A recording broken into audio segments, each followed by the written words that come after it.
Hello दोस्तों, हम लोग आ गए हैं एलोरा केव। और आपको सबसे पहले दिखाएंगे हम कैलासा मंदिर, जो कि यहाँ का ज़्यादा सुंदर है और वर्ल्ड फेमस भी है। हाँ। इसी वजह से इसको यूनेस्को के वर्ल्ड हेरिटेज साइट में शामिल किया गया है।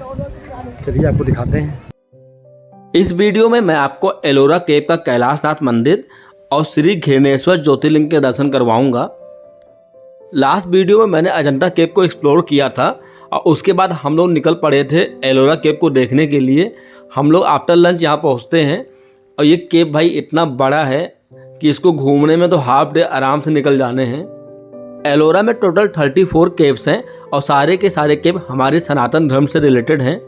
केव नंबर 1 से लेकर 12 तक भगवान बुद्ध को समर्पित है और केव नंबर 13 से लेकर 29 तक भगवान शंकर, भगवान विष्णु और अन्य देवी देवताओं को समर्पित है और केव नंबर 30 से लेकर 34 तक हमारे जैन तीर्थकों को समर्पित हैं। वैसे तो सारे के सारे केव अपने आप में यूनिक और बहुत ही सुंदर हैं, लेकिन केव नंबर 16 जो कि है कैलाशनाथ टेम्पल, जिसको हम कैलासा टेम्पल के नाम से भी जानते हैं, उसकी भाई बात ही अलग है। इतना बड़ा, इतना भव्य और पूरा का पूरा मंदिर एक सिंगल पत्थर को काट के बनाया गया है। कहीं भी मंदिर में आपको जोड़ नहीं मिलेगा। मतलब क्या ही कारीगरी की गई है। आप जाओगे ना तो आप बिल्कुल से आश्चर्यचकित रह जाओगे कि इसको बना पाना आज के टाइम पे भी मुश्किल काम है। नाम से आपको आइडिया लग ही गया होगा कि ये मंदिर भगवान शिव को समर्पित है। टोटल ये 3 मंजिला मंदिर है। बीच वाले पार्ट के फर्स्ट फ्लोर पे भगवान शिव का गर्भगृह है और लेफ्ट साइड का जो पार्ट है वहाँ पे यज्ञशाला थी उस टाइम पे। ये जो आप पार्ट देख रहे हो यही यज्ञशाला है और ये 3 फ्लोर की है और इसके ऊपर चिमनी भी बनाई गई है धुआं निकलने के लिए। तो सोचो उस समय क्या सोच रही होगी, क्या टेक्निक रहा होगा बनाने में। अकेले कैलासा मंदिर को घूमने में आपके 2-3 घंटे आराम से निकल जाएंगे। भाई एक बार इसके अंदर घुस जाओगे ना तो फिर निकलने का मन ही नहीं करेगा। इतना मतलब अद्भुत कारीगरी की गई है, इतना यूनिक है कि मैं क्या ही बताऊँ। इतना सुंदर मंदिर मैंने आज तक नहीं देखा होगा। आप सोच रहे होंगे मंदिर की मूर्तियाँ टूट गई हैं, हाथियों के सूंड टूटे हैं कहीं कहीं पे। तो भाई 1682 में एक ऐसी घटना घटी थी कि औरंगजेब ने 1000 लोगों को भेजा था इस पूरे मंदिर को डिस्ट्रॉय करने के लिए और उन लोगों को 3 साल लग गए।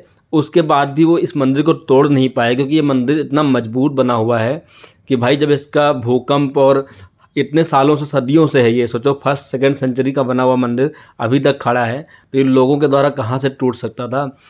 तोड़ा तो उसे जा सकता है जिसको जोड़ा गया हो, और इस मंदिर में आपको कहीं जोड़ मिलेगा ही नहीं। पूरा एक सिंगल स्टोन एलोन पत्थर को काट के ये मंदिर बनाया गया है। तो जब जिस चीज़ में जोड़ होती नहीं है उसको तोड़ पाना असंभव सा काम है। और वही बात हुआ कि औरंगजेब ने यहाँ पे 3 साल खपा दिए। कुछ मूर्तियों के उन्होंने फेस डिस्ट्रॉय कर दिए, कुछ हाथियों के सूंड तोड़ पाए, लेकिन मंदिर को बिल्कुल भी तोड़ नहीं पाए और आज भी मंदिर पूरा सजीव वैसे का वैसा है। इन खंडित मूर्तियों को देखकर कई बार दुख भी होता है और आदमी सोच में भी पड़ जाता है कि इस खूबसूरत रचना को कोई तोड़ने के बारे में कैसे सोच सकता है। औरंगजेब ने हमारे मंदिरों को, हमारी सभ्यता को और भारत के अनमोल धरोहरों को जितना नुकसान पहुंचाया है उतना शायद किसी ने भी नहीं पहुंचाया होगा। औरंगजेब के मरने के बाद मराठा शासन आया और उसके बाद फिर अंग्रेज आए और उसके बाद शुरू हुआ इन अनमोल धरोहरों को सजोने का काम, उनको वापस से पुनर्जीवित करने का काम।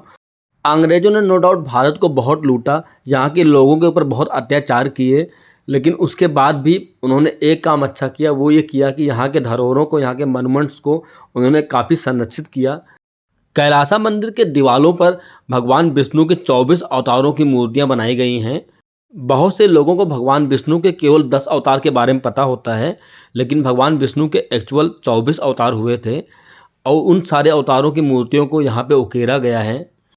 आगे मैं आपको भगवान शिव के इस मंदिर के गर्भगृह में भी लेके चलूँगा और उस शिवलिंग के दर्शन भी करवाऊँगा, जिसको बहुत ही कोशिश करने के बाद भी औरंगजेब तोड़ नहीं पाया था।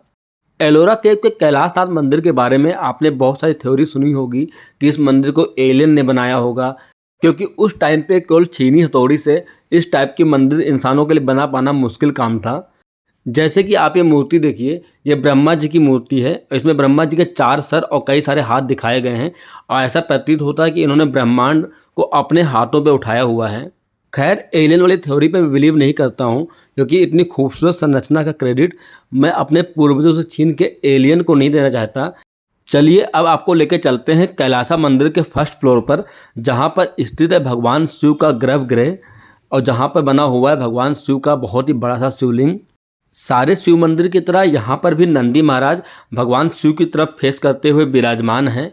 और ये देखिए सामने है भगवान शिव का मंदिर। और चलिए उसके अंदर आपको लेके चलते हैं और शिवलिंग के दर्शन करवाते हैं। हम लोग वीकेंड में गए थे भाई, और बहुत ही ज़्यादा भीड़ थी उस समय। और ये देखिए हम आ गए हैं गर्भगृह के अंदर। और यहाँ इसके अंदर अंधेरा था क्योंकि लाइटिंग नहीं की रखी है, क्योंकि बहुत सारी ऐसी पेंटिंग्स बनी हुई है जो लाइटिंग करने से ख़राब हो जाती है।